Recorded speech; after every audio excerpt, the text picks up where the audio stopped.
Hello दोस्तों अगर आपको लेटेस्ट स्टोरी देखनी है तो नीचे दिए गए लिंक में क्लिक करें।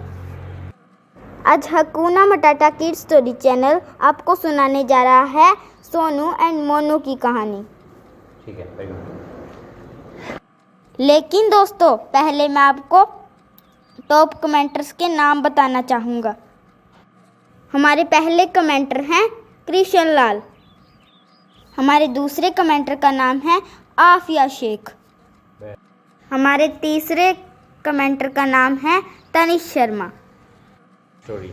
ये तो थे हमारे कमेंटर के नाम। अब चलते हैं हम स्टोरी पे।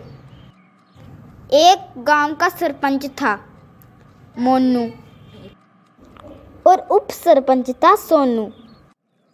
सरपंच साहब, यह हमारे गांव का सबसे बदमाश चोर है। इसने लगभग सभी आसपास के व्यापारियों की दुकानों में चोरी भी की है और यह हर बार बचने में सफल हो जाता था, परंतु इस बार हमने इसे पूरी योजना से पकड़ा है। सरपंच साहब, अब आप ही इसे सजा सुनाइए। अरे भाई, तुम चोरी क्यों करते हो? क्या तुम्हें किसी काम की कमी है क्या?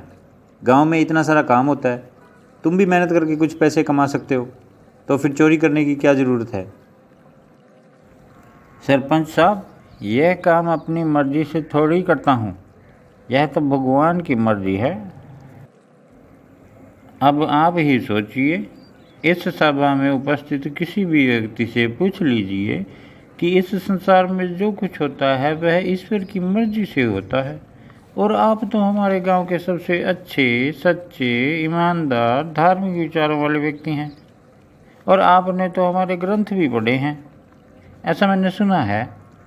अब आप ही बताइए, क्या ये सही नहीं है? हाँ, तुम बात तो सही कह रहे हो। तो सरपंच साहब, जब सब कुछ ईश्वर करता है तो ये चोरी भी ईश्वर की मर्जी और आज्ञा से होती है।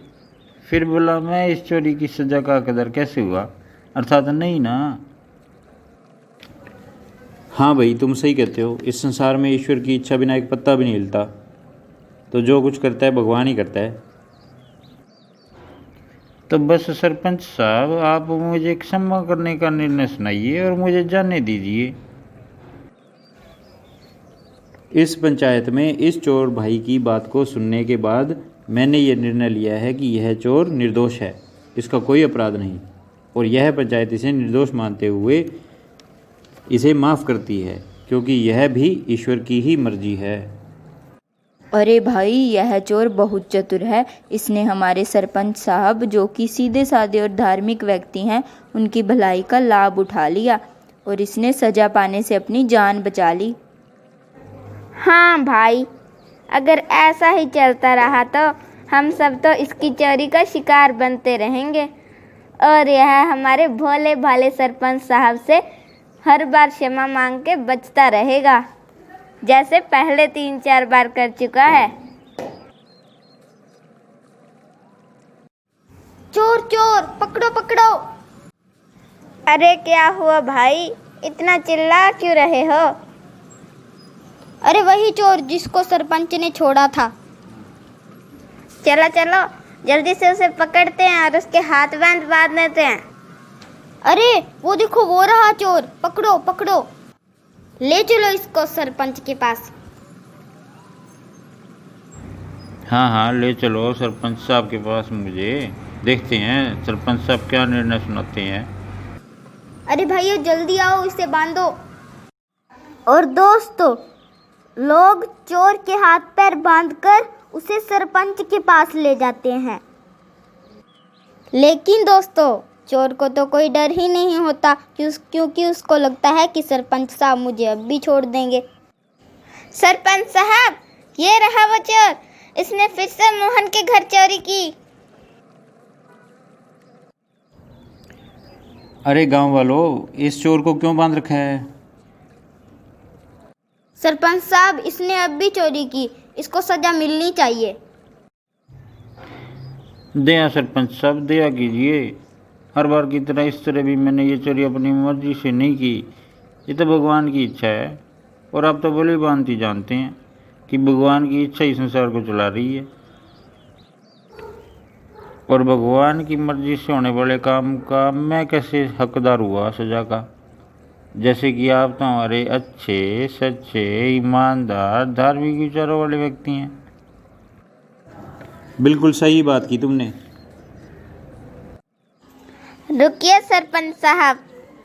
सरपंच साहब, आपकी अच्छाई और धार्मिक भावनाओं का फ़ायदा हर बार ये चोर उठाता है, तो इस बार हम चाहते हैं कि आप सोनू उप सरपंच को यह निर्णय करने दें। हाँ सरपंच साहब। हाँ सरपंच साहब, इस बार आप उप सरपंच सोनू को निर्णय करने दीजिए। तो सभी की सहमति से मैं मोनू सरपंच इस निर्णय का अधिकार सोनू उप सरपंच को देता हूँ। तो सोनू, सुनाओ क्या निर्णय लिया है तुमने? ठीक है, सोनू उप सरपंच को हम कुछ समय देते हैं, उन्हें अपना निर्णय करने दो, फिर उसके बाद उनका निर्णय जो है वो यह पंचायत लागू करेगी। सरपंच साहब, मैंने निर्णय कर लिया है। सरपंच साहब, मेरा निर्णय तो आपकी धर्म और नीति के अनुसार ही है, और यह निर्णय इस चोर की बात को मद्देनज़र रखते हुए किया गया है। तो सुनिए सरपंच साहब, इस चोर को 5 साल तक की सज़ा सुनाई जाती है, क्योंकि कल रात ईश्वर ने मेरे सपने में मुझे इस चोर को 5 साल तक की सज़ा सुनाने की बात कही। नहीं उप सरपंच साहब, ऐसा कैसे हो सकता है? ये भगवान सपने में कैसे कर सकता है बात मुझे सजा देने के लिए? क्यों चोर साहब? अगर भगवान आपसे चोरी करवा सकता है तो भगवान क्या मेरे सपने में नहीं आ सकता? आप ही बताइए सरपंच साहब, क्या ये भगवान की मर्जी नहीं है कि उन्होंने सपने में आकर मुझे ये बात कही?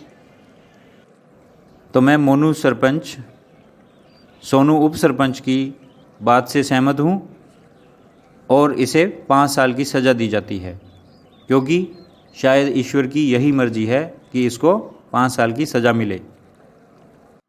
देखा दोस्तों, कैसे सोनू ने चोर को सज़ा दिलवाई। तो बताइए, कौन सबसे आपको अच्छा लगा, मोनू, सोनू या फिर चोर? हमारे हकूना मटाटा चैनल को ज़्यादा से ज़्यादा शेयर करें, हकूना मटाटा चैनल को सब्सक्राइब करें और बेल आइकन दबाना ना भूलिए, ताकि आपको हमारी आने वाली स्टोरी सबसे पहले आपको मिले।